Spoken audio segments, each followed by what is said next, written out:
So everyone's been kind of, at least in the RV community, everyone talks about range with their vehicles because that's going to affect how long your trip is, and that's going to affect the cost of fuel, whether that's gas or electricity, especially when you have a very heavy RV behind you, or fifth wheel, whatever that you're towing.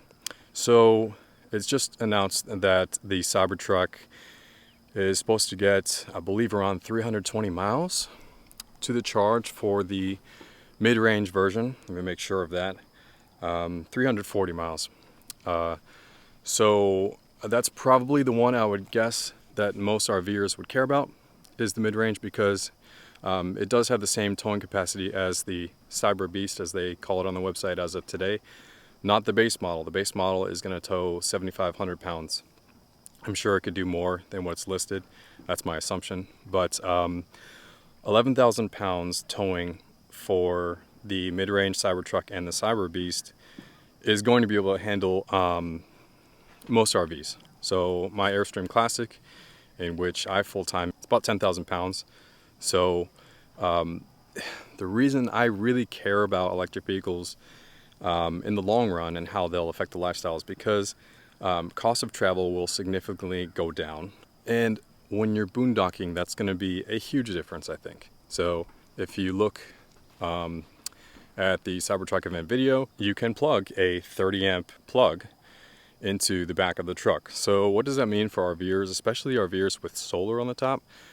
Well, if you're kind of staying put for a while, if you're long-term staying somewhere, or if you're boondocking for a couple days, if you have solar attached to your RV, you may be able to get by for a decent amount of time without plugging anywhere. But now you get to plug into your truck directly, which again, I'm sure there's other trucks that you'll be able to do this. But the low consumption of power that is needed to boondock with, like, using fans and refrigerators and low power draw appliances is now an option rather than a necessity if you are plugged into this vehicle and you're boondocking. What this will really mean for RVers is you're going to be able to boondock for a lot longer, and you're probably going to be able to use many more appliances and have a much more rich experience in the middle of nowhere, not at an RV park with a vehicle like the Cybertruck when you plug it in, because you're going to be able to power your ACs. That's the biggest thing when people, when people are boondocking, that's the one thing that they want to run on. What they usually run on shore power is the AC. So not only will you have probably a lot longer, you'll be able to go in any place that you travel with your RV, but you'll be able to use all your appliances, probably at least the AC is my guess, if it is a real 30 amp plug. And if you have solar attached to your RV, you're not going to draw much from the truck, is what I assume. And the truck, I believe, will have capability for solar itself. So if you're staying put for a long period of time and you have this vehicle, how much of a need do you have now for an RV resort or at a campsite where you can plug into shore power? You probably still would benefit a lot from sewer, and if there's a hose nearby, of course, but it just makes everything a lot more convenient when electricity is pretty much taken care of when you have enough power. So I think it's going to be very significant for all RVers. Now, the towing, of course, I don't have a Cybertruck. There were some people today that took delivery right at the event, but the range, I think it's saying 340 miles for without towing, just regular driving the truck itself. I think that's pretty good. That's comparable to the Model Y long range that I currently drive. And I'm guessing it'll be a lot less miles when you're towing a RV behind you. How much? I don't know. And I think it will also matter how fast you're going. But what I'm really wondering now is, let's say you have the Cybertruck and it's common that you're towing an RV behind you. Charging is going to be very interesting. So when I first started full-time Airstreaming, I was using a Ford F-150 that towed an Airstream Globetrotter, which was 27 feet versus the Airstream Classic that I'm in now.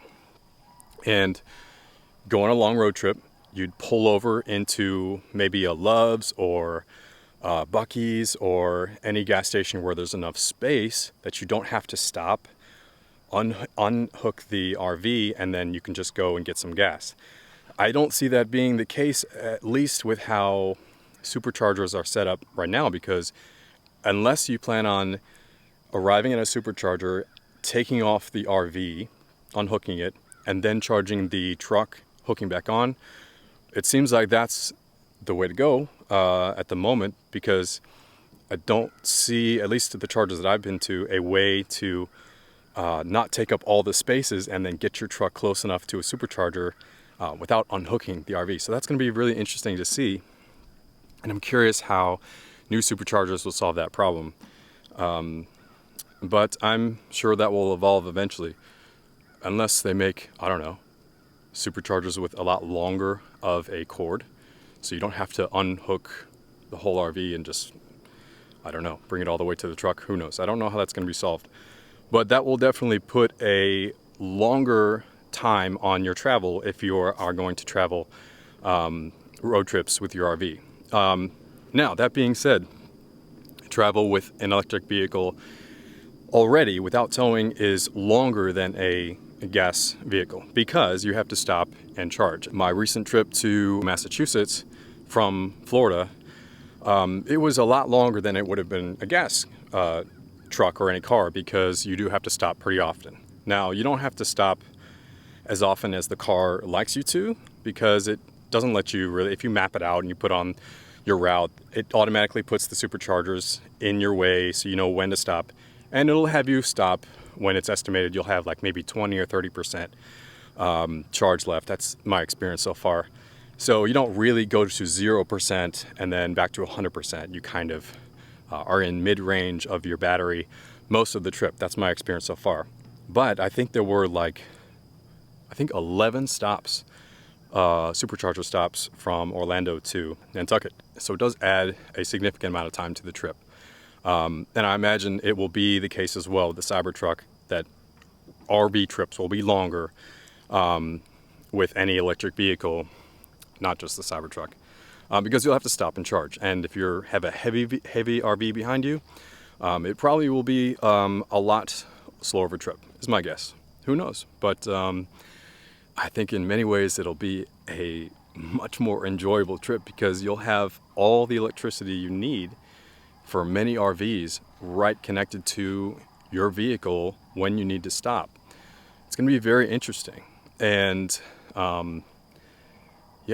it's pretty exciting. So, I mean, how cool is this vehicle? Like, I know it's a bit polarizing with how it looks, and many people thought it wouldn't come about, it wouldn't be made, but it took some deliveries today, and it looked really amazing. I think it looks great.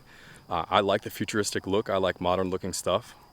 And the fact that it could tow a Porsche behind it even faster than the Porsche that they raced it with on the delivery event video was really cool.